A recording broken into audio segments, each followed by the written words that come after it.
Mheshimiwa Waziri Mkuu, hatua ya pili ni hili swala la nyeti lililozungumzwa kupotea. Mheshimiwa Waziri Mkuu, taarifa hii ilitolewa mkoa wa Songwe na mkoa wa Mbeya ambako kuna vifo takribani vya watu 4 walipoteza maisha kwa hicho kilichodhaniwa kuwa na ukweli kwamba mtu akishikwa bega nyeti zake zinapotea.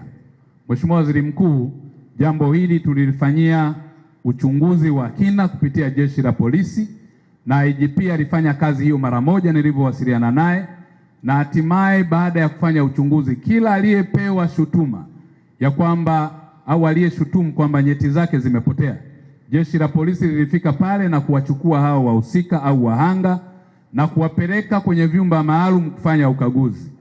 Walivyofanya uchunguzi na ukaguzi kwa macho ya nyama na kitaalamu, walibaini nyeti hizo zipo, na hivyo ni uzushi na ni uongo ambao umepelekea kupoteza maisha ya watu. Sasa haya, Mheshimiwa Waziri Mkuu, ni mengi, ni kama mauaji yaliyokuwa kitokea katika watu wenzetu wenye albinism. Ni mila potofu na ni uzushi ambao unaleta madhara makubwa kwa Watanzania.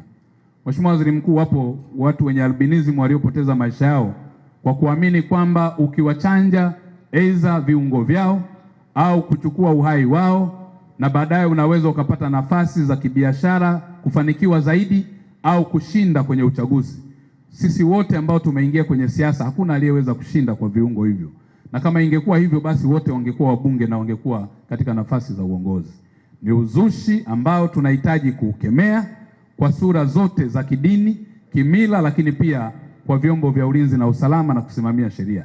Hivyo Mheshimiwa Waziri Mkuu, kupitia safari yako hii ya kuja kuwapa pole, nitoe karipio kali kwa wananchi wote ambao wanazusha mambo haya. Wale wote wanaojichukulia sheria mkononi, tutachukua hatua kali na hatutasita kufanya hivyo, kwa sababu tunaenda kuathiri maisha ya watu, na wapo ambao wanapigwa, Mheshimiwa Waziri Mkuu, wanapata ulemavu kwa kitu ambacho ni cha uzushi. Uzushi huu umekuwa ukienea kwenye mitandao ya kijamii, na hivyo namwagiza kwa kutumia nafasi hii IGP, mkuu wetu wa Jeshi la Polisi, kuchukua hatua kali kwa wote wanaotoa taarifa za uzushi kupitia mitandao ya kijamii.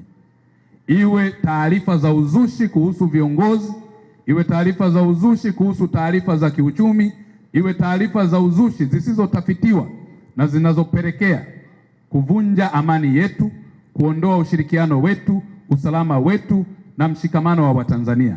Uzushi wowote ambao utafanywa, kwa kweli Mheshimiwa Waziri Mkuu, mtatusamehe, itabidi tuchukue hatua kali za kisheria.